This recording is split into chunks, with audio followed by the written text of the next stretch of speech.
Welcome, everyone. We are so happy to have you join us today. We're just going to give a few minutes for everyone to get into the meeting. Perfect. Well, welcome to the Cybersecurity Forum. The Pacific Northwest has been a site for a pilot program to help manufacturers comply with cybersecurity requirements. And based on the feedback from this program, we've launched these monthly check-ins to provide relevant information and lots of time for your questions from our cybersecurity expert panel. The content today covers both management and technical questions, so everyone's welcome and all questions are good questions. Please invite your colleagues to join you in future programs, and we'll also make a recording available to you that you can share. Today's program is supported by Impact Washington, Oregon Manufacturing Extension Partnership, TechHelp Idaho, and the Alaska Manufacturing Extension Partnership in partnership with the Pacific Northwest Coalition and the Pacific Northwest Aerospace Alliance.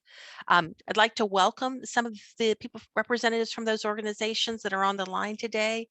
Dave Nerscher, Carol Bladen, Damon Nix. I think Dale King is here. I think I saw Brian Cantfield as well. So all of you, feel free to chat your contact information to the attendees and say hi. Great. I'm Kate Canapo with the Pacific Northwest Defense Coalition, PNDC. PNDC's mission includes supporting our members by bringing more in defense security contracts to the Pacific Northwest and supporting a strong and connected supply chain for these industries. And we all know that cybersecurity is an important part of a solid and resilient supply chain for the Department of Defense and beyond.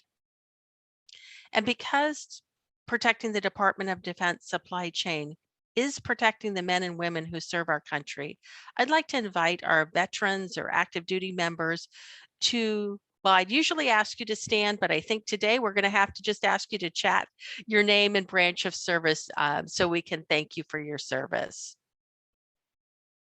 Great. Thank you. It really helps put a face to who we're protecting with good cybersecurity.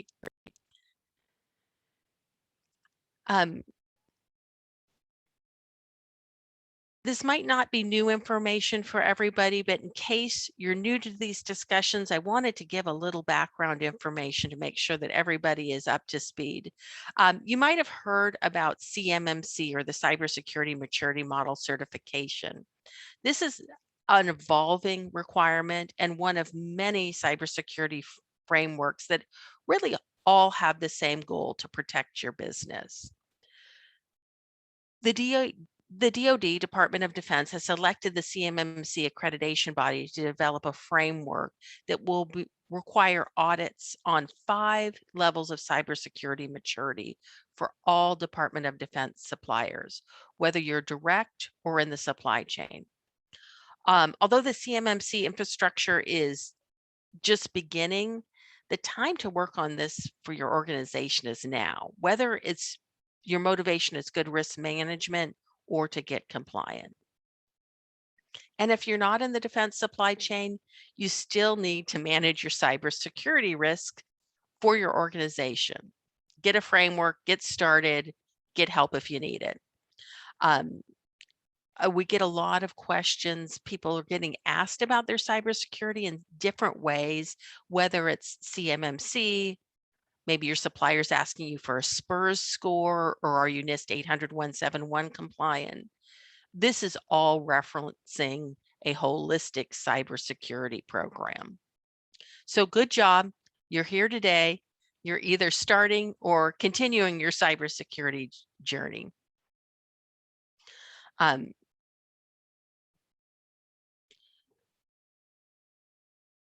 Let's see here. I'm going to pull up today's agenda.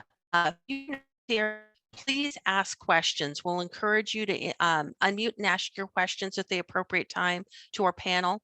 The other thing you might want to look for in chat, you can use chat to ask your questions or ask them live. In chat, we'll also be chatting acronyms. You'll see Bailey Simpson's name, my colleague on the line there, and she'll try to follow along and chat all the acronyms so everybody can follow along there. I'm going to do a quick welcome here. Damon Nix with Impacts Washington is going to talk about some of the cybersecurity programs they have going on. We'll follow that with John Stevens from Luminant Security, who will talk about creating a culture of compliance, employee awareness and education. And then we are very pleased to have a panel joining us. John Chrisley with Core Business Solutions, Ace Swerling with Cortec Group, John Stevens with Luminant Digital Security will be there to ask you questions, and Matt Kazin with Comind will also be on the line. So we should be exciting opportunity to ask your questions. In just a minute, I am going to introduce Damon Nix with Director of Business Development for Impact Washington. But first, I wanted to go over a few things. Impact Washington has managed a grant funded pilot program to help Pacific Northwest businesses comply with cybersecurity requirements and made today's program possible. Supporting Impact Washington's work, PNDC has mapped some outcomes from this pilot program that I'd like to share. And I share it because I think it really helps companies identify where they are kind of on a big picture in their cybersecurity journey. And finding out where you are really helps find the right size solution, the right resources, and the right place to start your cybersecurity journey. So during the pilot program, we surveyed a lot of companies and looked at where they were at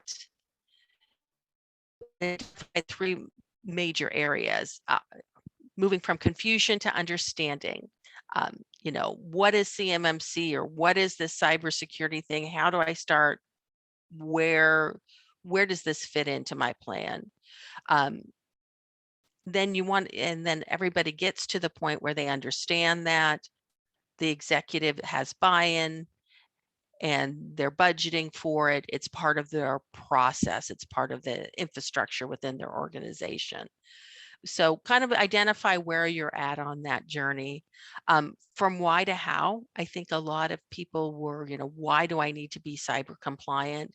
And really, with what's in the news today and the requests that a lot of people are getting for cybersecurity information in the supply chain, really is you want to be at a place where you're asking, how do I get cybersecurity compliant? We've also identified roadblocks that you might look familiar to you in your organization: fear of unknown costs, lack of focused staff time, no internal project manager. And this is where we really found it's taking that first step is really important. Do a gap analysis. Here's an acronym: POAM, Plan of Action and Milestones, which is really where you're at and where you need to go, and a system security plan, which is your internal document on what your procedures are. So take a minute, kind of think about where you're at that journey, and that will help you see where you need to go. Okay, I am going to turn things over to Damon Nix, who's going to go over some of the resources available. Yes, thank you, Kate. I really appreciate it. Good morning from Impact Washington to everyone, whether you're joining us from the state of Washington or maybe across the Pacific Northwest. We're glad that you're with us. Impact Washington is committed to serving manufacturers and the defense industrial base across the Pacific Northwest, or primarily in Washington, and with our partners in the MEP National Network, specifically the Alaska MEP, TechHelp of Idaho, and the Oregon MEP, who are partners to this program. We're committed to helping manufacturers and the defense industrial base really across the nation.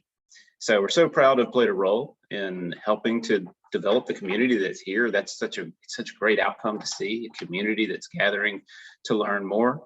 And it's such a great opportunity to connect experts with those who are actively implementing or learning about cybersecurity and for their organizations. You know, you see on the chart here some of the great outcomes from the initial pilot program that we were part of and part of leading.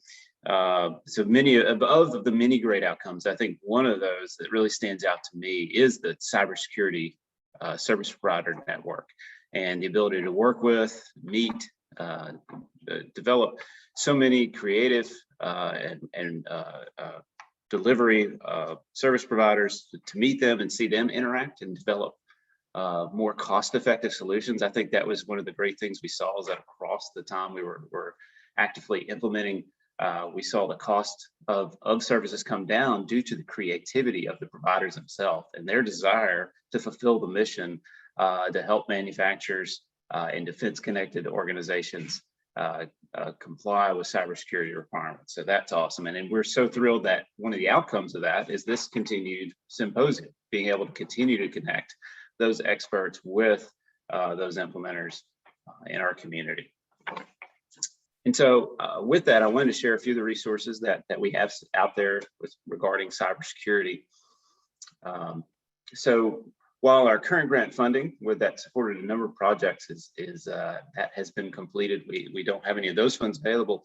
As I mentioned, we have been able to develop a number of cost-effective solutions. Our service providers develop a number of cost-effective solutions. So if you have a need for cybersecurity implementation or services, I certainly recommend that you reach out to your MEP center if you're in the state of Washington.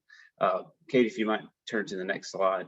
If you're in the state of Washington, we encourage you to reach out to us at Impact Washington. We would love to help you, connect you with a cybersecurity resource that can help you down your cyber journey. If you're in Alaska, Idaho, or Oregon, you can reach out to their center or reach out to us, or we'll get you connected to the experts in those states. There's a link to a registration form that you can fill out, and we'll certainly follow up with you on that. The MEP is more than cybersecurity, though. We help companies with solutions around growth and innovation, process improvement and operational excellence, workforce development, which is certainly a big item today. Companies are challenged with workforce issues, whether we're looking to develop a workforce or implement automation. Your MEP centers and Impact Washington are here ready to help you with those needs. Specific to cybersecurity, as I mentioned, we have great service providers delivering cost-effective solutions we can connect you with, but we also have some continued free services that we want to point you to where you can learn more about cybersecurity. Our CMMC readiness courses continue to be available. We're thankful for our partner Ignite and continuing to have those courses ready and available on their platform. If you're in the state of Washington or Oregon, Idaho, or Alaska, you can take these courses at no cost if you're a manufacturing organization. And so I encourage you to sign up for the registration link you see on the page if you want to learn more about CMMC and sort of dive a little more into understanding the requirements and how it impacts your organization. And we're really thrilled that we're going to be able to continue these symposiums with our cyber community here for the next few months. So we have symposiums scheduled for September, October, and November, and hopefully we'll be able to find a way to transition this community even further beyond the holidays towards the end of the year. So again, thank you so much. Welcome. I'll get out of the way because I know you came to listen to the cyber experts, and that's certainly not me. So we'll toss it over back to Kate and getting ready to hear from John. So thank you.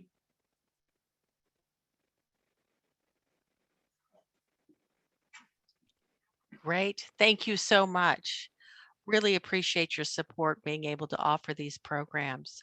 So I'm going to turn things over to John Stevens with Luminant Digital Security. I think you have some slides that you're going to pull up, John, and we're excited to hear about creating a culture of cybersecurity, which is definitely an important step in the cybersecurity journey. Thanks, Kate. Just a moment, I'll pull up my slides. Just need to make sure I do this and get it up in the right view. So here we go.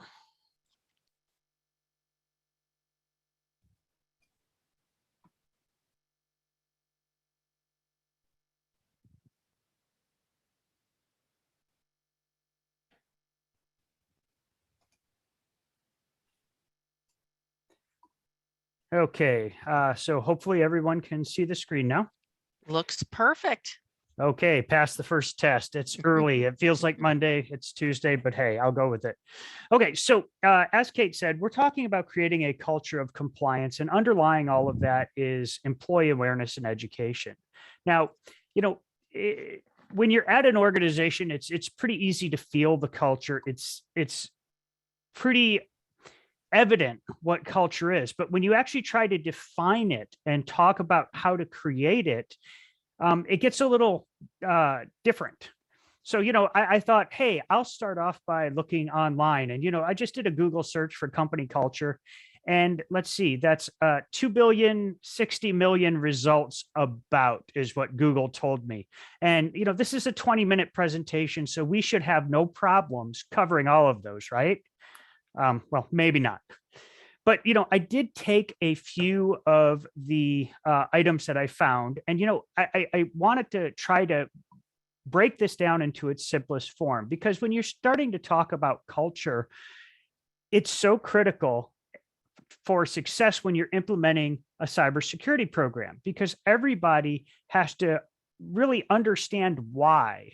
And so I took some notes from builtin.com, where they defined company culture as a shared set of goals, a shared set of values, goals, attitudes, and practices that make up an organization. And then from Forbes.com, there was an article by a gentleman named William Craig, where indicated that it provides clarity of purpose, employee engagement, and an environment of trust. And there's links in the slide deck. The slide deck will be distributed after the presentation. Now, the key takeaways from that, I'm kind of mashing this together, is a shared set of values, goals, attitudes, and practices that provide clarity of purpose, employee engagement, and an environment of trust. And as I thought about that, you start to realize that those are what you need to successfully run a cybersecurity program.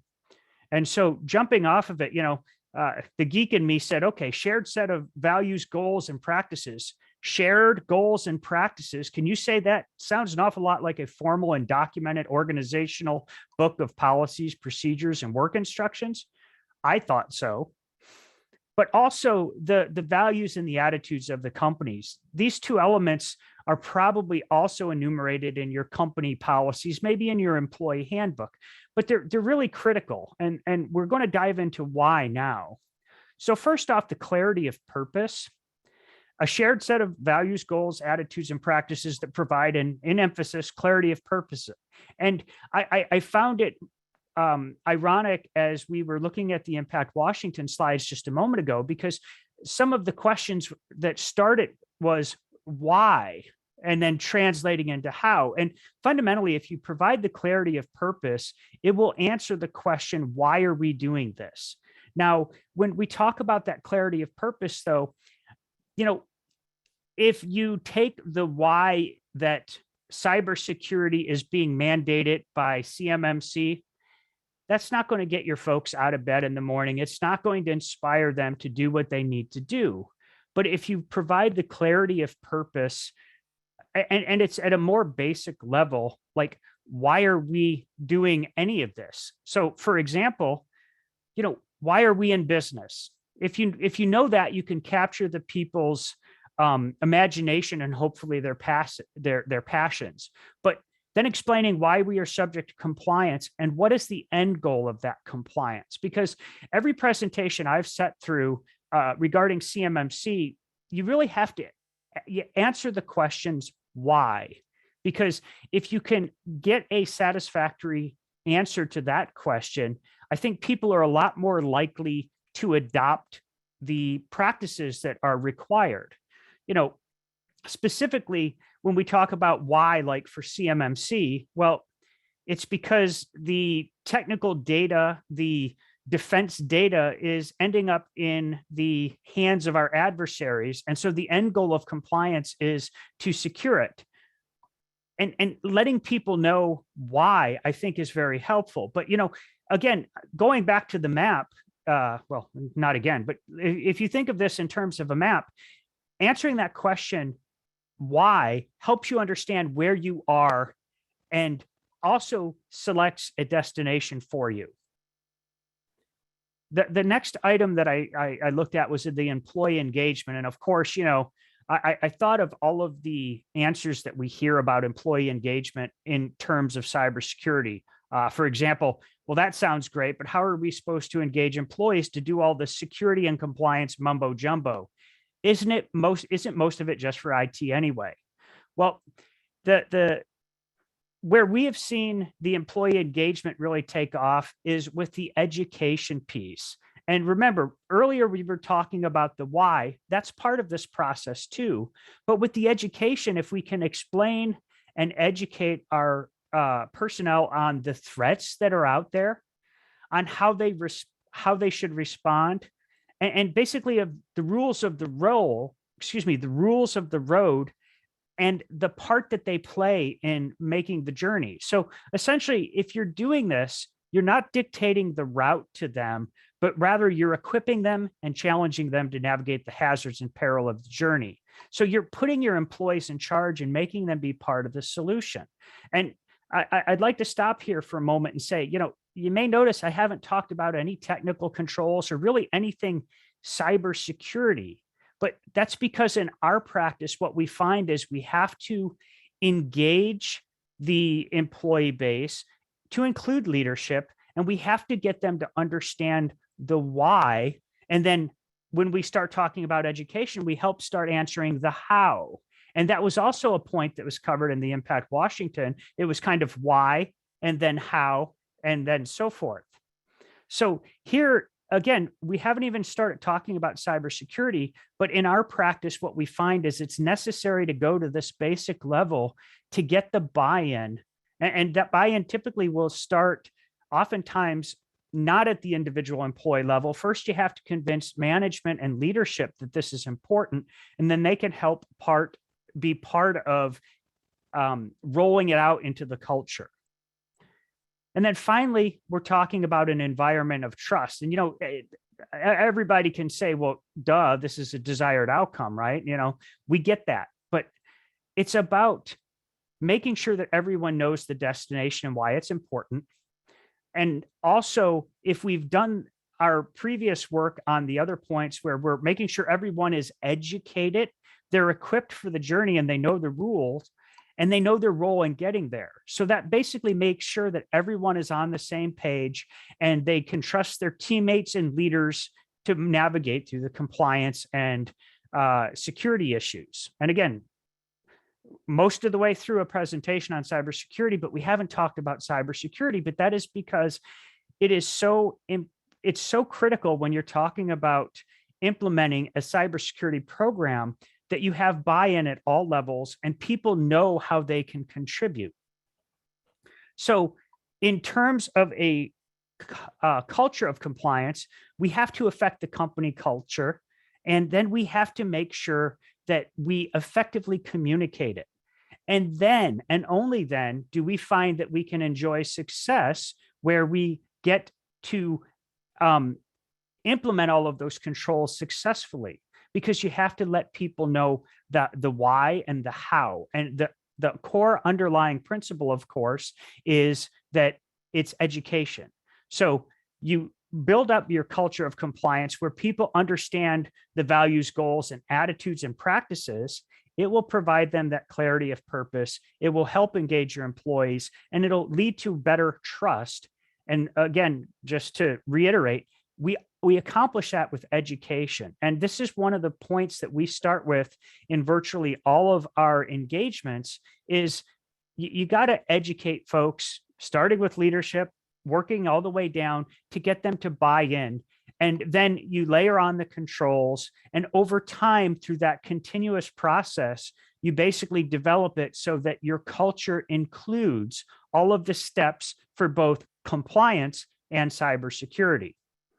So again, a very low technical level explanation, but it really does come to it that that's what we find to be necessary in our practice. Before I jump off the presentation, little bit about us. We are a managed security service provider headquartered in Milwaukee, founded in 2013, and we're focused on the SMB community. We are a registered provider organization in the CMMC program, and we did participate in Impact Washington's grant program and worked with 2 Pacific Northwest organizations. Little information about me, but that's not why you're all here. So I will skip to the important part. If you need to contact us, you can contact us there. But more importantly, wanted to give everybody an opportunity to ask any questions, because I know a very simple presentation, so it wasn't highly technical, but I'm open to hearing about anyone's experience in trying to implement their culture of compliance and security. Great. I'll welcome anyone to unmute themselves and ask a question. As we do that, John, maybe can you share some of the results that you want to see from this, the culture of compliance, that front level person to be a part of the cybersecurity team? I think we all know, like, they would think twice before they click on a link, etc. Can you give some examples of the outcomes that you look for everybody in the company to be part of the cybersecurity team? Absolutely. So one of the clearest examples when you have a successful culture of compliance and security is that instead of complaining about the controls, folks start to focus on how to achieve the necessary security in a compliant and efficient manner. And an example of that is realizing that they need to utilize MFA, or employees not falling for phishing campaigns. When they're being phished, they learn to recognize it. And in fact, a really great example of how the culture can change is, it used to be at certain organizations, they would initially fall for a fish, and then you might get through to a couple people and they might not fall for it, but all of their friends did, to where when it actually becomes a cultural part of the organization, somebody spots a fish, they're going to blast it out and tell everybody so nobody falls for it. Or there might be a process whereby they report it, and so IT can proactively utilize the technology to pull that message out of everyone's mailbox. Those are examples of how, when you've actually achieved the culture, things get easier. Another great example is when they start working with third parties and vendors. Oftentimes, until it's culturally part of an organization, it all seems like red tape, and they may bring on a vendor who is not compliant. But if you've got a culture, they realize that this has to be part of it. And so they might ask the vendor about their compliance program before they certify them to be used, which is one of the requirements of CMMC anyway. When we get down to it, is that you're once it's rolled out, you're supposed to be working only with CMMC certified vendors. So it's all about these things. One of the easiest things that I can say to describe it is, if you can get everybody to think as a security first or a compliance first thought process before they think about, okay, is this something that I can do or should do? One of the first thoughts is, well, is it secure or is it compliant? And that's when you've actually achieved that culture of compliance. Great. We have an audience question. Steve, did you want to ask your question live, or I can read it? You can go ahead and read it. Yeah. Okay. How do you integrate cybersecurity with other, like, physical security aspects? So fundamentally, it has to be integrated, because we talk about the TAP stack, that's technical, administrative, and physical controls. And all of those are part of most compliance regimes. And they're certainly all part of CMMC. But really, it all comes down to the same basic premise. It starts with education and explaining how, well, somebody may not be able to hack into your network if you've got strong administrative controls and technical controls. But if that person can walk through into your organization and pick up the stack of CUI that's there on somebody's desk, or they can sit down in front of a computer and defeat all of those other controls. So I can't emphasize enough how important the education piece, because a lot of people think cybersecurity is just about, the technical wizardry. I'm being a little glib, but they don't realize that it's part of that physical piece. So the very first thing that we have to start with is education. And then again, it's an iterative process where you finally get everyone aware of it. And of course, how you make that happen does matter. We've got organizations that they do annual training. They have monthly training videos. Maybe there's a weekly portion in the weekly meeting that gives a security tip. But that can be both physical security or it could be cyber. It's just making sure that it's always there and it's always in front of folks. Hopefully that answered the question. Great. Any other questions? Just feel free to unmute. Okay. John, can you share some maybe fun things that people have done for cybersecurity education? I've heard of companies doing Jeopardy games with prizes on cybersecurity facts, or even setting up like a desk in the lobby and asking people to spot the cybersecurity bad practices, like the good old sticky note with the password on it under the keyboard.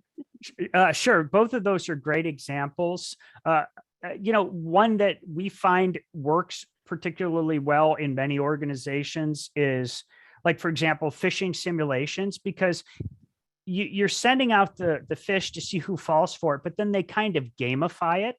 So they track who's got the best record, or there's a little bit of friendly ribbing for somebody who falls for it, but gamifying it so that people are taking an interest and it's part of that employee engagement piece. And it's not just a talking head, making it real. When we do cybersecurity education, a lot of what seems to resonate with people is when we tell some of the war stories that are out there about the different technical hacks that can be done. For us, we do penetration testing, so it's easy to have lots of war stories, but explaining exactly how the particular practice that they think is fine can be subverted is very helpful as well. And so that tends to be more of a live training, but making it interactive and engaging instead of just somebody briefing a slide deck. That just puts people to sleep. Right. Well, I know you mentioned this earlier. A lot of this depends on leadership. Mm-hmm. I want to put a question out to all our attendees here, and you could chat your question or unmute and give your opinion. What do you think the role is for the CEO, the chief executive of an organization in cybersecurity? Got some thoughts on that? I know one that we hear a lot is setting budget priorities, including cybersecurity. Anybody else have some thoughts on that from the business community on the line? I could chime in, Kate. Hi, this is Great. Julie with Technical Tooling. And we're a relatively small organization. So our CEO/president, what's been really helpful is he not only participated in just the onset of our initial training with CMMC, but then I'm kind of the point person on that. So I would say it's really helpful to have at least two people that are going through the training together. We don't have an IT person per se. So learning it together really helps to kind of understand collectively everything that it encompasses and what the next steps are that you take together.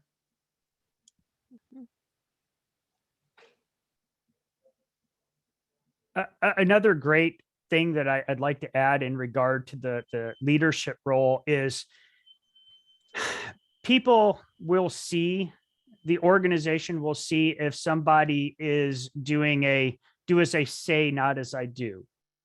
It has to be consistent across all spectrums. We have run into organizations in the past where they were trying to implement a cybersecurity program, but the key C-suite executives, they felt they should be exempt. And it was like, okay, that's the wrong message. It's affecting the culture of the environment, the organization, but in a bad way. I definitely think leadership has to lead by example. It's not management, it's leadership.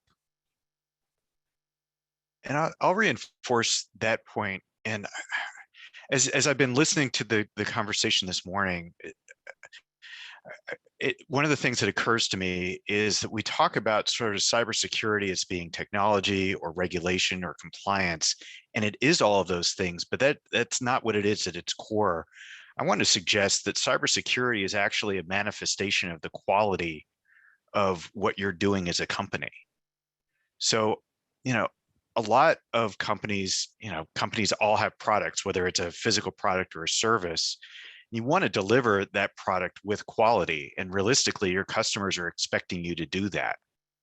But I think that a lot of organizations are not recognizing that their information technology is part of that whole process, right? You have computers to productively create these products, and it's meant to support, the humans, right? And ultimately, your customers are expecting you to deliver these, once again, deliver your products with quality. They're also expecting you to have your IT processes be at a similar level of quality. So if people just kind of think about IT as being this sort of back office thing that nobody really notices, and hey, maybe we'll get hacked, but what's the big deal? I want to suggest that that these vulnerabilities basically mean that we're all collectively breaking promises that we've made to our customers to deliver quality. And perhaps if we sort of start thinking about it that way, it reframes the it reframes the problem and will get executive level attention in a different way. I'm interested in people's thoughts on that.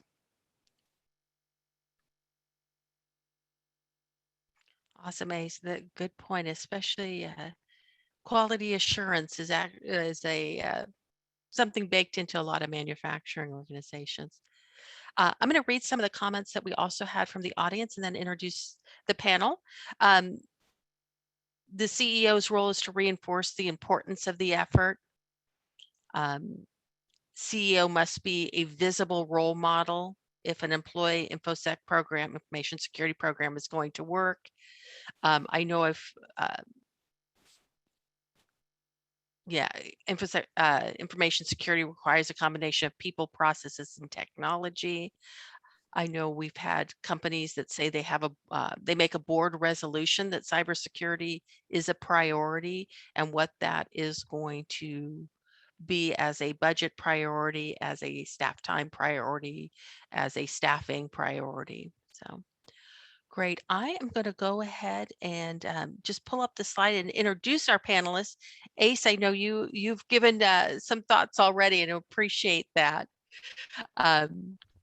Matt Katzer with Combined, John Stevens with Luminant Digital Security. Sorry, John Stevens with Luminant Digital Security, John Chrisley with Core Business Solutions, and then Ace Swerling with Core Tech Group. They're all here to answer questions for you and have a conversation about this. I think there's a lot of good questions going on. I'm going to have you each introduce yourself and maybe give a thought on the topic of employee education and awareness.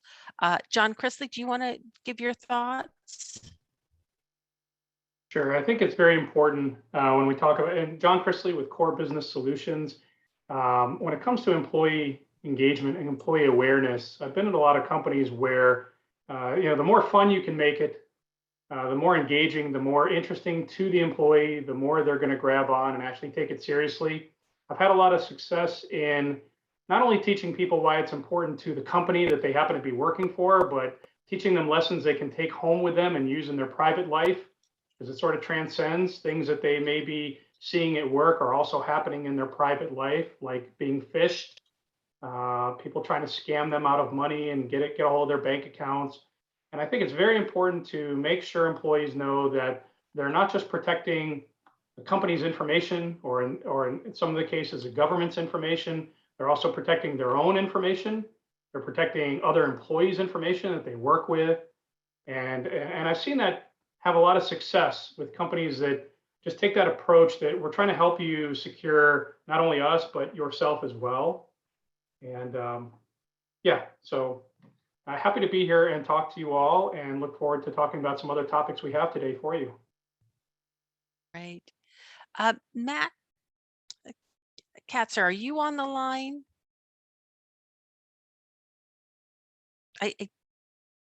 Something, yeah, I didn't think. Okay, Ace Swerling, do you have a additional comment? Sure. Thanks, Kate. Yeah, so I'm Ace Swerling with the Core Tech Group. You've already heard my my voice today. We're a consultancy based out of Issaquah, Washington. I've worked with the PNDC and PNA, similar to John's company, to help smaller organizations with their CMMC journey. Really interested in helping not only from a cybersecurity perspective, but also from a business perspective. And to that end, Kate, I'm going to answer your question about user education in a slightly different way. Employee education, and saying that realistically, I think it actually starts with the executives, and setting, their expectations. It's not enough. I mean, it's great to say to end users, to our employees, hey, be aware of phishing campaigns. But I think it's even more important to set priorities, saying, hey, how do we want to balance productivity versus protection? What's our risk tolerance, and tell people what it is, right? Is it toward, is it leaning towards productivity? Is it leaning towards protection? Is something in the middle, so that they have a rough guide? Going back to the whole thing about quality, is how do we want to balance quality and trust versus cost? How much do we actually want to spend? And that goes to the risk tolerance thing. And then another piece is, how much do we want to focus on protection, keeping that data safe versus, say, relying on a cyber insurance policy. So I think that once we set the tone for those kinds of questions, that actually makes education a lot clearer to employees, because they not only know sort of what to do with MFA, or understand what the policy is, but they understand the context, so that they can make decisions on their own, and they start to internalize it, instead of just being a set of rules that maybe is important and maybe isn't. Great. I know we're using the acronym MFA, multi-factor authentication, just for those that do not recognize that, or sometimes two-factor authentication, but you can have multiple factors and be even more secure. Yeah, and I'm just calling that out as various technologies that can be applied. Yeah, awesome. Great. I'm going to address some audience questions here. Traditionally, InfoSec education has focused on confidentiality of information.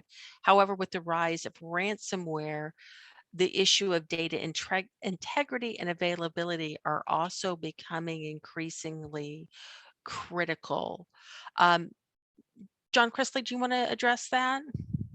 Sure, absolutely. Ransomware is a real big issue right now for a lot of companies. Those that have been hit with ransomware, and those that hope that they don't get hit, right? And it's a very big deal. I've been a cyber consultant, having to respond on the front line to companies that have been compromised and are down, and down very hard, sometimes way beyond weeks. I've seen companies that were down for months, until they brought in the cyber first responders to help them bring themselves back up. And I have to tell you, ransomware obviously is no joke, and it really comes down to trying to protect your systems and your data, all right? If you don't protect your systems aren't going to protect your data. When ransomware gets introduced into an environment and takes hold, and usually it's kind of like this ticking time bomb. Has it fired? Has it not? Can you get to it before it fires and locks your systems and they become, well, we refer to it as a boat anchor? Or can you get to it in time and get ahead of this and prevent it from doing real damage?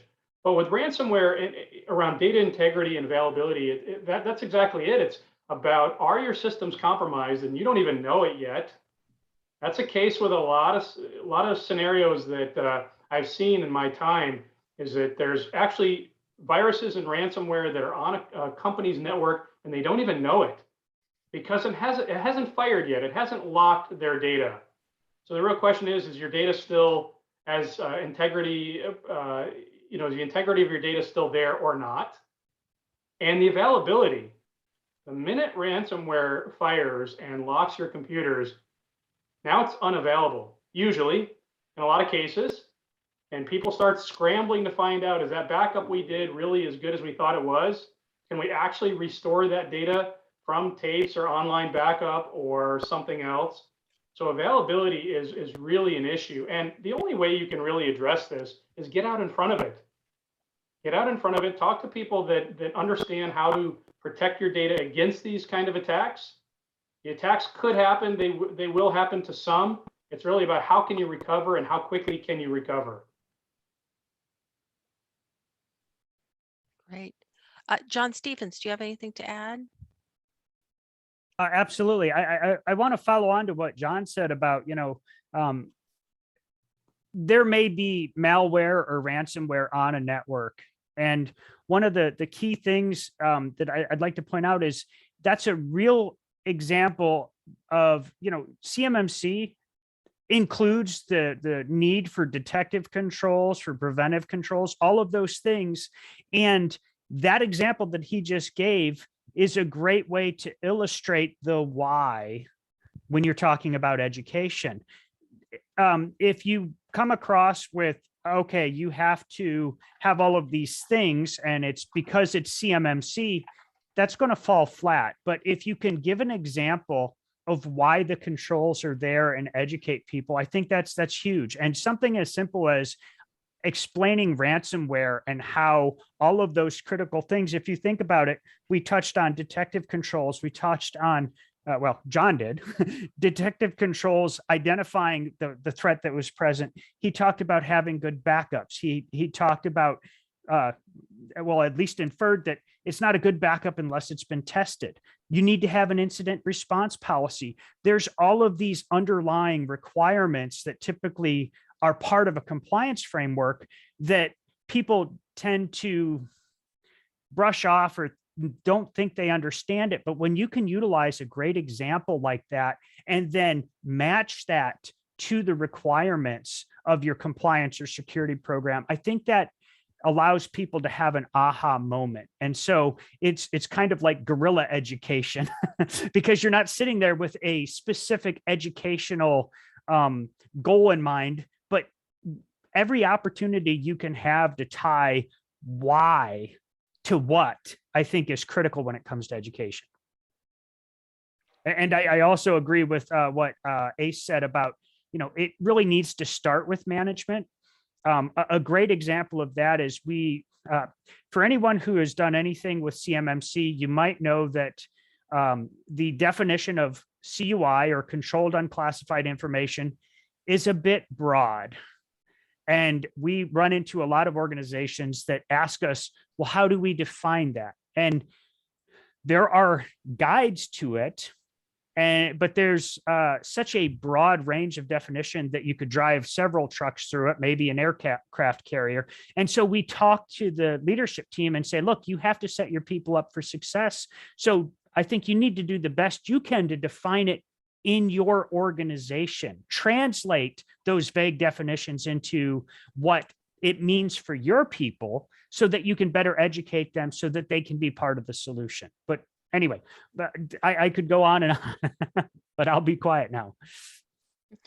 Great. We have another chat question here. Does your organization, how do organizations know who to call inside or outside of the company when they found a breach? I think that goes to that incident response plan and education. Ace, do you want to take that one? Sure. I mean, I think that, so one of the things we've said is that a lot of folks end up not being able to detect an attack, or, be it ransomware or any other kind of attack. So that's one thing. But then the other thing, to think about is, okay, well, what do we do once we figure out, that we have been attacked? And having been in the trenches with those, along with some of my peers, and hopefully none of the rest of you, that it can be a fairly stressful situation. You've got IT people that are working to understand what's going on. You've got CEOs that are looking for updates every 10 minutes. And so they're just kind of talking in your ear and saying, hey, what's going on? What's going on? It's very, very stressful. And realistically, thankfully, it's not something that we do every day. I highly encourage everybody to think about a plan for how you're going to deal with this situation. Have a flow chart defining sort of who is going to be responsible for handling it, what are you going to do, and who are you going to call for help, and have that who that's going to give you help pre-staged. Your cybersecurity insurance providers will oftentimes have that built into the policy. But yeah, have a plan. And then also part of CMMC actually requires you to have an incident response tabletop exercise at least annually. And the reason why they're doing it is not just, to check the box, but to make sure that you can actually respond. And realistically, going back to fun, I mean, honestly, I think that they're kind of fun. And they really highlight where there are strengths and weaknesses in your processes. So use that as an opportunity to kind of shore up your plan. Great. Thank you. We had a question here that I think is on a lot of people's minds. For a smaller company, what are all the pieces to CMMC? That's probably a big question. And where's the best place to start? I know in the pilot program for Impact Washington, there was kind of 3 artifacts. It was the kind of assessment at where you're at, the draft of a system security plan, and a plan of action and milestones. Is that a good are those kind of the starting blocks, or other suggestions? John Stevens, do you want to take that? I think oftentimes those are a good place to start, but again, in our experience, what underlies any start is education. And so, like, for example, when we do assessments, a good portion of doing the assessment isn't just asking the questions and recording the results. It's first explaining what the questions mean or what the requirements mean, because so many organizations have not been doing their CMMC readiness yet. And so education on just even what this requirement means is important. But I think overall, as long as you get that education across, doing an assessment is a great place to start. And if to tie it all together, in one of the earlier slides, I think it was the Impact Washington slide, they said, we're all supposed to be self-attesting under the DFARS program anyway. And so getting the assessment done and building out the SSP and the POAM, that allows you to get caught up with where you already should be. And as another note, with the interim rule that came out not that long ago, not only do you have to do your DFARS compliance, but you're also supposed to be uploading a score into the SPURS system. And you can't do that if you haven't got your system security plan done. They explicitly state that, as well as, you need to know how you score. So if you haven't done all of these things, yeah, you need to get started. And, I'm assuming that if you get an assessment done, you're also getting it done from a competent and qualified person or persons. And so that is basically two birds with one stone, because you're getting the assessment to get you started, but you're also hopefully bringing in somebody who can help educate you and explain what all of this means, what all does it require, and so forth. So the short answer, which I didn't give you the short answer, was yes, those are great places to start, but a little more color commentary to it than that. John Chrisley, I see that you were about to answer. I know, I just want to follow on. I agree with what John has said. And we also believe very highly in the education part. We think it's very important.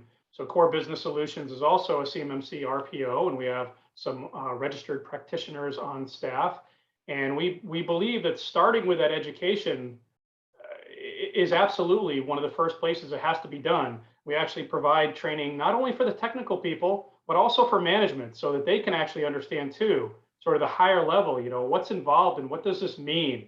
Because they're the ones that are going to go off and sort of work on the roadmap and the budget requirements, and that could involve staffing or outside vendors. They're going to need to look at that from a business perspective.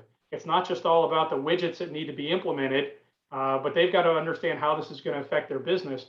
And so as we look at the assessment part that then follows, and ultimately creating that system security plan and that plan of action and milestones, what we look at is, and we try to work with our customers on this very heavily, is how much do you need to secure?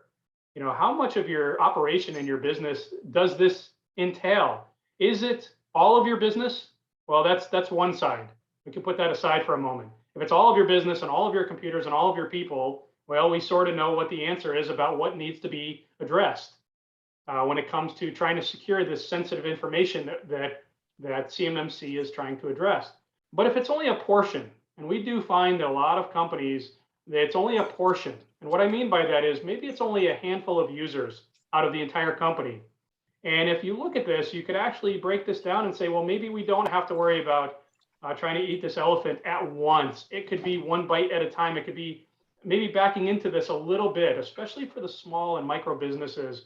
We could really look at trying to, you'll hear the word enclave, trying to create a nice secure enclave where that could be where you handle and store and communicate this sensitive data, but not throughout the entire company.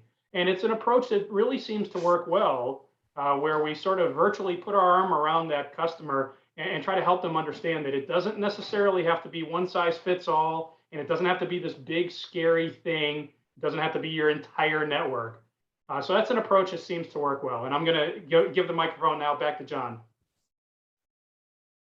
So I agree that the enclave is a great approach, but it is so critical that you get good expert advice on how to do it. We have seen organizations that have attempted to build an enclave, but maybe there was a misinterpretation of what that meant, or how to enable it. And the result was that they thought they had an enclave, but in fact, it was the entire business that was in scope. And so not to, the guy selling sticks wants to sell you a stick. It's not that. It's just get help, whether it's from somebody on this panel. Make sure that when you're putting together these solutions that you are doing it in full compliance so that it is an effective enclave.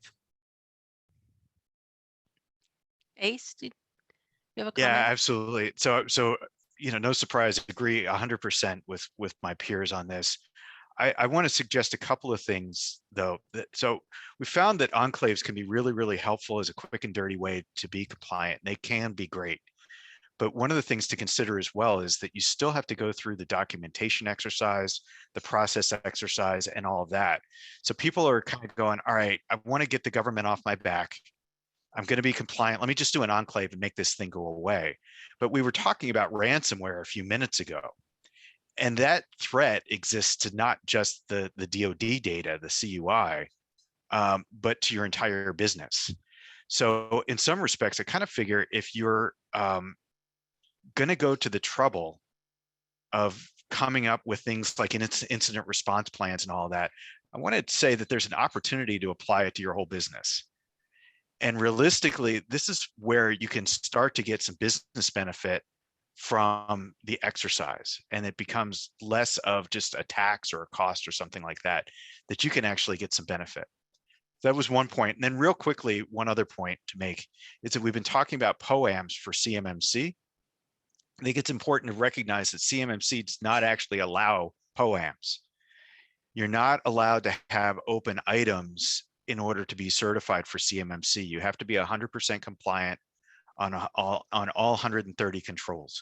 So you're allowed to have a POAM sort of have things in progress while you get there, but in order for you to be CMMC compliant, you have to have everything. Right. Speaking, I want to open it back up to audience questions if anybody wants to unmute. I'm seeing a few comments in here, but feel free if you have a question to unmute.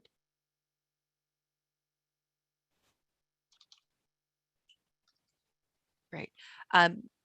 Maybe I know not everyone on the line is subject to CMMC compliance. They're not in the defense supply chain necessarily, but Ace, very good point that security is good business practice regardless. You need a risk management plan. I think anybody who picks up a newspaper, that maybe that's, I'm aging myself with that term, but looks at the news, sees ransomware, all these hacks that are happening. So definitely that. But maybe we could talk a little bit about the system security plan and kind of what that document should be and really what it shouldn't be.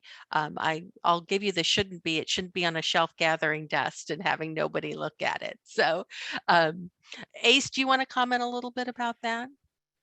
Sure. So the system security plan, the SSP, is basically a document saying how you're meeting the various controls.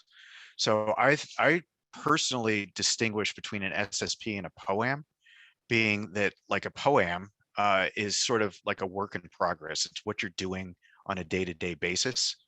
And it tracks sort of who's supposed to be doing what, when you're going to have each control finished. The system security plan says, hey, here's what I'm doing for each control. Here's how I'm meeting the objectives, and it includes evidence to support that. So to say, you know, hey, I'm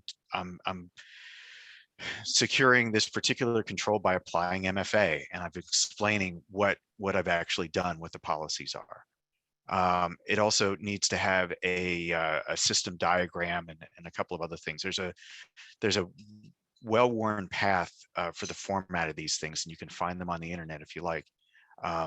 You know, but ultimately, this is the document that that the government kind of wants to see to reinforce all the claims that you're making around a compliance.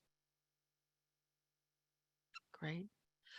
We have a question about what is the interim rule require? And again, this is specific right now to the defense supply chain, though we hear that this is being implemented by other organizations.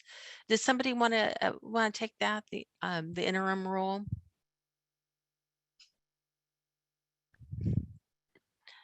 I'll take it. So there was a rule that came out the end of 2020 that basically said that you need to attest your compliance state to the Department of Defense. So as a little bit of history, CMMC came along because, you know, we've had the DFARS 7012 rule for a while that says organizations need to comply with NIST 800-171, and that you could have this POAM and an SSP saying, hey, look, here's our plan. But they didn't actually require, or at least the expectation was that people would be making progress, but a lot of times people were just like, okay, I've got a POAM, I'm good to go. So CMMC came along and said, hey, we're going to verify that you've actually met all of those controls, as we were just discussing a few minutes ago. The interim plan is really kind of like an interim step where they're saying, hey, look, we're not ready to certify everybody yet, but we want you as a defense contractor to actually say where you are.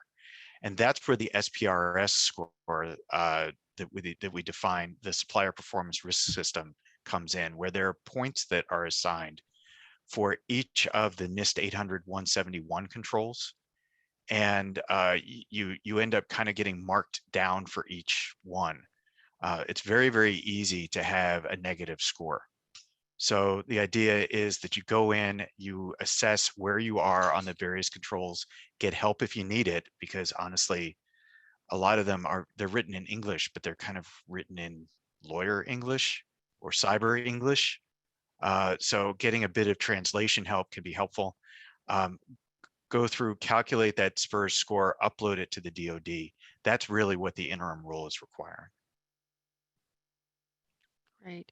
And I know with PNDC members, a lot of them have seen that being requested by a prime contractor that they are a subcontractor for as doing their due diligence for their cybersecurity in the supply chain. John Chrisley, did you have any comments on that? Yeah, it's something I wanted to share.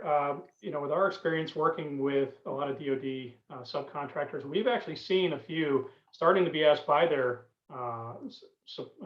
contractors or the primes, if you will, what their plans are. We've actually seen a couple of custom questionnaires go to the small and micros, and they're very interesting questionnaires. Some of them are worded very interestingly, like there'll be a weird question on there like, what level of CMMC certification are you at? Well, we all know the answer is none, because nobody's there yet. Nobody's being assessed. But I can tell that this questionnaire is being ready for the future. They're asking about what is your SPURS score? And then I've seen one where they actually got into the details of the NIST, expecting that their suppliers or their vendors are actually having been done this a long time ago. They're saying, well, out of 110 controls, how many are you compliant with? Is it more than 30? Is it more than 70? And very interesting questions that you wouldn't otherwise know if you had not gone through this. And obviously that December 1st deadline is coming. So if you don't have that SPURS score, you need to, because these contracting officers are going to be looking for that as a prerequisite at times. And I dare say that some of them are already practicing and getting ready for that. And they're starting to ask some interesting questionnaires. So it's definitely something to take very seriously. Here was a question in regard to insecure industrial Internet of Things deployments. How serious is the problem, and what's the potential impact for the future? John Stevens, can you kind of explain what that is and maybe address some of the Internet of Things vulnerabilities? Sure. So, to start with, operational technology is a term you'll hear applied to the industrial control systems, the Internet of Things. When we tend to think of it in a manufacturing environment, it's the things that connect the computers to the gear, whether that's operating a valve or whether it's operating whatever piece of equipment. And what we typically find is that the equipment costs, hundreds of thousands of dollars to millions of dollars, and it's running a lot of times. The interface is running on an outdated system. And so the end result is that you're not able to do all the things to that system, like patch it and keep it current as you might for your regular systems. And it's a little unclear how, it's at least unclear in how CMMC is going to interpret that, because they require you to keep up to date on patches. You have to have a vulnerability management program and so forth. I believe that it'll come down to segmentation and implementing the controls to reduce the risk. CMMC is an all or nothing type of pass or fail compliance framework.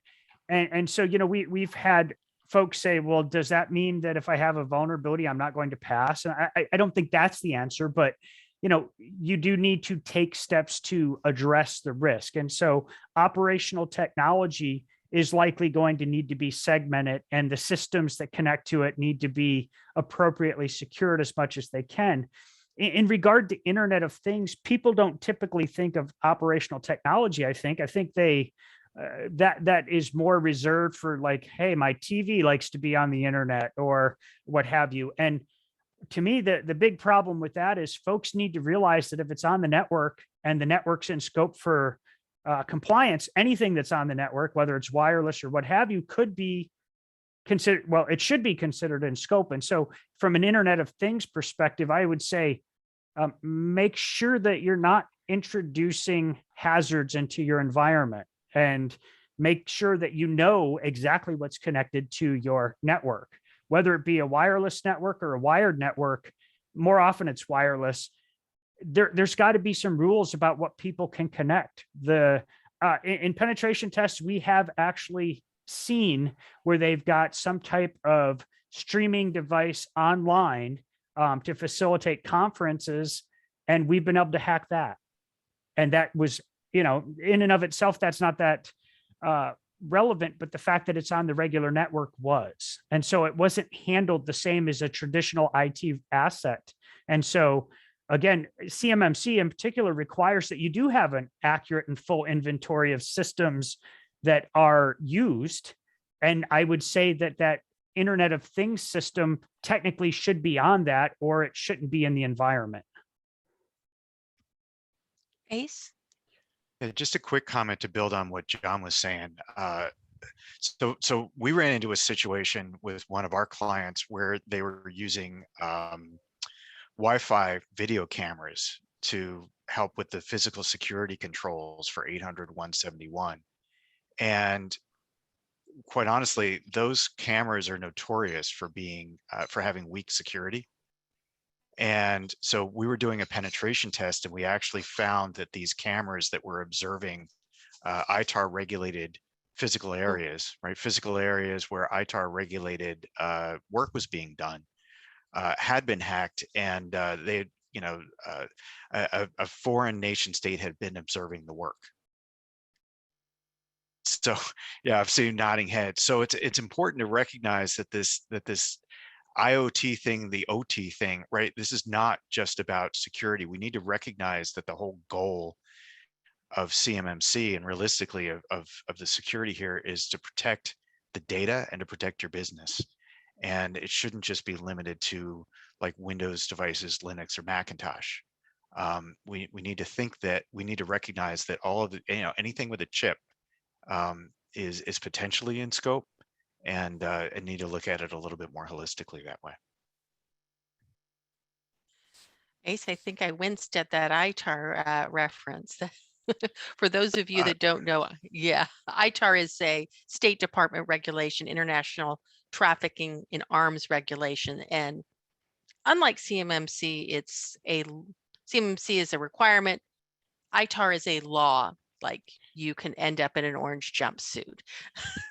I'll share one other horror story, just for what it's worth, is that I have a friend that works for a penetration testing company, and they actually found that a nation state had hacked into the cameras to observe air traffic as it was taxiing around a West Coast airport, and that a certain nation state in Asia was watching that. They're watching coming and going not only of commercial aircraft but of military aircraft. So and the airport was like, oh my gosh, never even thought about those cameras. So there are many devices like that that could be exploited. Printers. Again, don't want to scare people. It's not really sort of my style, but we need to recognize that the bad guys really can wind their way into all kinds of places. Oh, I think John Chrisley's correcting me. It is in DFARS, it is a law. Thank you. John Stevens, I see you have your hand raised there. In regard to the operational technology and or other stuff on the network, it looks to me real quick. Oh man, they're putting it in so quick it's scrolling. But one of our attendees, Matt Cordell, posted about cameras banned by the U.S. government, and that's another great example where it's not in CMMC. It's not necessarily in DFARS, the body of NIST 800-171, but there are other requirements. For example, the government issued the ban for utilizing, I think it was Huawei and was it Zytel, or it was a number of Chinese manufacturers. And that also caused a kerfluffle amongst some of our client base, because all of a sudden you had an executive level ban on certain equipment and stated that it couldn't be used. And so this is another illustration of how important it is to realize that anything, I think, I don't know whether it was John or Ace that said, anything with a chip has to be paid attention to. And so whether it be cameras because they're insecure or because they're banned, it's important to know what's on your network. And that's both wireless and wired. And John, you just said something that reminded me. A lot of people forget the fact that these devices also need to be patched. And, you know, like the vulnerability scanning systems and all that we tend to use in the patch management systems don't understand about these devices. They're not going to patch printers. They're not going to patch cameras or card readers or anything else. So recognize that you have a patching responsibility for these sorts of devices too. Right. Yeah. John Chrisley, do you want to kind of address the legal requirements for cybersecurity, or Yeah, correct my absolutely. comment? Yep. No, actually, I was correcting my comment from before. That was actually around the SPURS database. That was actually a December, I believe it's 2020 requirement that I was referring to. And so I was trying to put some new information out there. Maybe we can send out afterwards. Going to the legal requirements of cybersecurity, I want to go back to something that my colleagues had talked about, with cyber insurance. I've been in a couple of companies in my past that had their cyber issues. We'll just leave it at that. And they had all the insurance. They even had that cyber insurance, the one we're talking about. And they thought they were, well protected, right? So why should we do anything more? We have insurance. And the problem with insurance is probably like your car insurance, right? It's all good until you actually have to use it. And you don't want to have too many accidents ever, especially in the same year or even within 2 years, because what happens? Your rates go up. The same happens in cyber insurance, and yet it gets worse. The cyber insurance companies, and there's only a couple of them that are very well known that a lot of us all know about and work with. They get tired of somebody coming back to them saying, I have another breach. I have another breach, no matter what the size is. And yes, they have companies like Ace referred to. They typically have these cyber specialist companies that can parachute in as incident responders and help you with those forensics and recovery. But they don't have a lot of patience, so it appears, for repeated issues over and over. Because one of the things that these cyber insurance companies ask their customers is about their stance, their cyber stance ahead of time, right? When you're buying the policy, there's a lot of questions, and you have to go back and read the questionnaires. I've helped a lot of customers in the past with PCI issues, credit card PCI compliance. And that's one of the questions on a lot of cyber applications is, are you PCI compliant? And it's a yes, no answer. It's not a maybe, possibly, a little bit. It's a yes, no. You either are or you're not. And the expectation, I believe, from the cyber insurance companies is if you are, then you've already gone through all this exercises like we're talking about, and you have a lot of things in place. You should be in a lot better shape. It doesn't mean you're not going to get breached, but they expect certain things then when that happens, like there'll be logs. You'll have backups, you'll have things that these incident responders can actually rely on when they come in. I've been very concerned for a lot of my clients in the past that they play this game with cyber insurance, where they think it's there as the end all be all to rely on. And what they find is if they play the game too difficult, they get dropped. The company says, we're not only are we going to raise the insurance premiums to an exorbitant amount that they can't afford, but then we're going to drop you. We're no longer going to provide that insurance. And I've even heard of one insurance company calling out the fraud word, saying, let's go back to that application you filled out and find out if you filled it out accurately. So I want to bring this to the CMMC realm, and I want to say when it comes to the SSP and some of this information that's being put together, As Ace said, I completely agree. Make sure you have the right people helping you or your clients, because you don't want to fib. You don't want to even slightly fib on this stuff. It's too important. You want to make sure that if you have it in place, you have it in place and you can rely on it. If you don't have it in place, just call it out, call it what it is. We have some gaps, we have some areas we need to work on, and get some help to fix it. It really could turn into a legal mess if you don't. John. Yeah, so I just wanted to comment on, we talked about incident response, and just a moment ago, John was talking about it as well. But one of the things that another important element of an incident response plan is, we talked about knowing who to contact, but also when and what are the requirements for contact. There are insurance policies out there that require you to notify them when there is a suspected incident, and you may not even know whether or not you're going to utilize your policy, but you could risk not having the coverage if you violate the notification period. So those are all important things to consider when you're putting together an incident response plan, to make sure that not only do your folks know who and how, but also the when, and making sure that you do it in the right order. We get a lot of folks that are talking about, hey, I've got a compromise, or I've got ransomware, and they haven't contacted either their insurance provider or in some cases their legal representation, and they might have their MSP, managed services provider, outsourced IT, working on it. And ultimately, one of the challenges when you're doing incident response, and we're not an incident response company, but you don't want to destroy evidence. But a lot of times restoring a system to service will destroy that evidence. And so you have to understand the requirements under which you operate. And maybe you do have to get somebody involved sooner rather than later, so that you make sure that you have coverage if you need it, but also so that you're utilizing the right personnel and they're not destroying evidence, which may end up being important at a later date.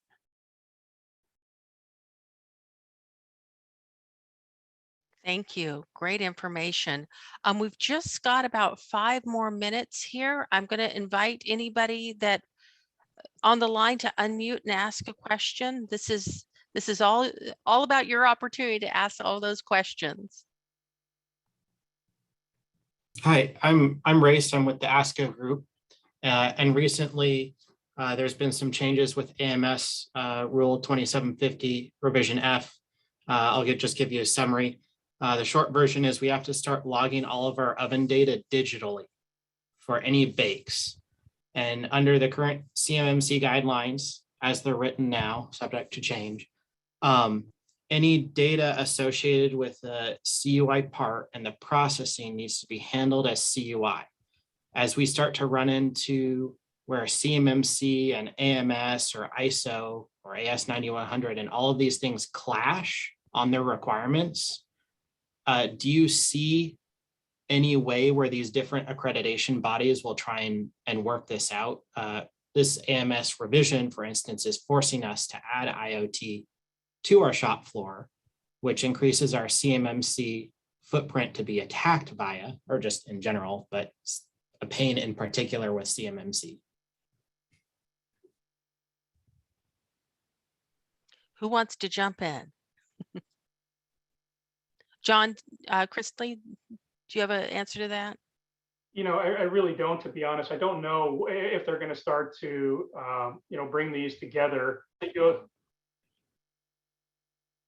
We actually do a lot of crosswalking and mapping for customers that have a lot of different ISO standards that they have to comply with or want to comply with, as well as things like CMMC and CMMI. So those are, sort of established and known, but whether these accreditation bodies will get together is really an unknown.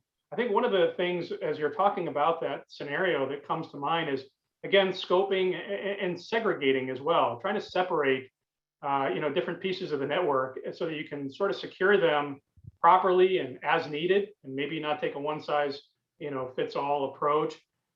But yeah, I don't really have an answer as to whether the bodies are going to come together on that. But it looks like my colleagues have their hands up. So I'll just make a quick comment, which is that race, one of the things you're talking about, we're going to be seeing more of it. Quite frankly, the CMMCAB is still working through a lot of these details, right? So there's a lot of things that need to get reconciled between, say, 800.171 and 853, for example, and what's going to happen with zero trust, right? So I think that your question really kind of, in a broader sense, is, hey, how do we manage the world? Right. We try and make sense of the world, and sort of reconciling these things is sort of like the last thing that happens, not the first. What I would suggest in light of that is, for race, for your organization and for everybody else's as well, is to recognize that you are likely to run into situations where you're like, I don't really know what to do about this, right? What do the controls say? How do I match it up? Ultimately, recognize that your responsibility is to reduce risk. And you can choose, you have flexibility about how you're going to meet any given control.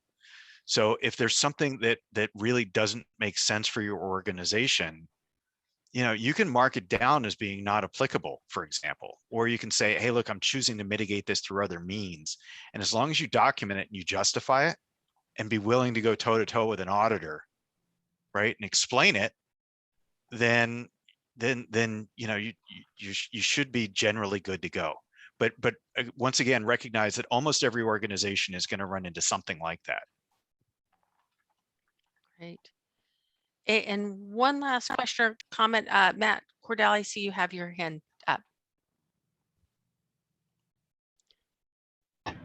Yeah, I just wanted to throw out there kind of a question for anybody who has some thoughts on the matter. One of the one of the first topics, and I think honestly one of the most sort of mind-bending for people who aren't spending their days kind of thinking about this stuff, is just to get a handle on what is the scope of the system, right?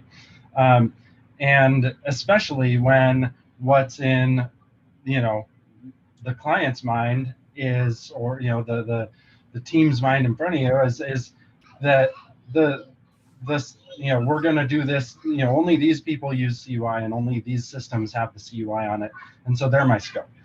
But obviously, we're talking about the broader network. Well, those systems are on a network with a bunch of other systems, and they're all in scope.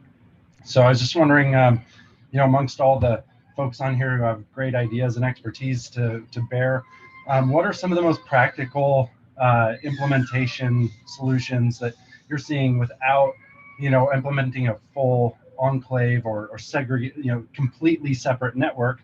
Because, at the heart of NIST and CMMC, presumably the folks who wrote this stuff are assuming that the majority of this stuff is already being done on your network anyway, so this should be a really small uplift, right? So in trying to respect where CMMC and NIST came from, are there any practical and fairly easy ways to try to shrink the scope of your CUI network without, fully segregating or fully creating a separate network? Well, I would say that a lot of that comes down to where the data resides, and whether it's practical to separate it off at all, right? So this is sort of the enclave or not, segregate or not. I think Matt is kind of where you're going. And to my mind, a lot of times what that comes down to is whether the business process is going to support it. I've run into many organizations that, as we've noted, they don't actually know what their CUI is.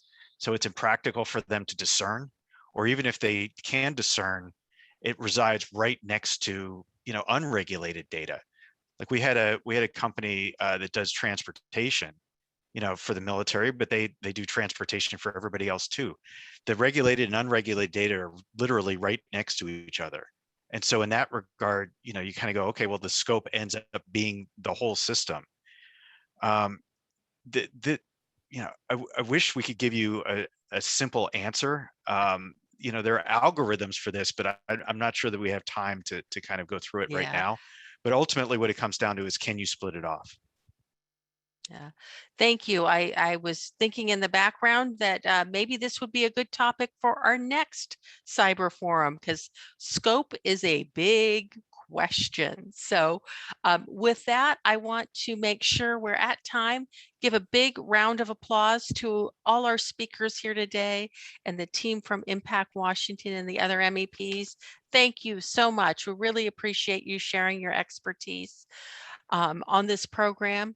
I'm going to pull up this slide here. Our next Cybersecurity Forum will be September 14th. I will say the idea for this one came from the survey from our July one. So fill out, tomorrow you'll get an email, a link to a survey. Please fill out the survey. Give us some suggestions on what topics you'd like to see covered. If what's in scope, what's out of scope is something that you'd like addressed on one of these programs, let us know, or if there is another topic. You can register for the next cybersecurity forum here.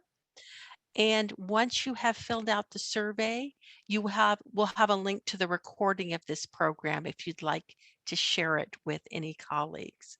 So thank you all once again. Really appreciate you showing up and taking this step on your cybersecurity journey. Great. I will leave the webinar open for a few minutes so you can download your chat if you'd like. I know there's lots of good information. To download your chat, you just open the chat window, click on the three little dots or ellipsis next to where you'd write a chat, and it gives you the options to save your chat to your computer if there's any information. And I'll encourage our panelists, if you want to re-chat your contact information in as well, so people have that. Great. Thank you so much. That concludes our program, and I'll leave the webinar open for a little bit.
Thank you, everyone. I'm going to close the window now unless anybody needs to still download.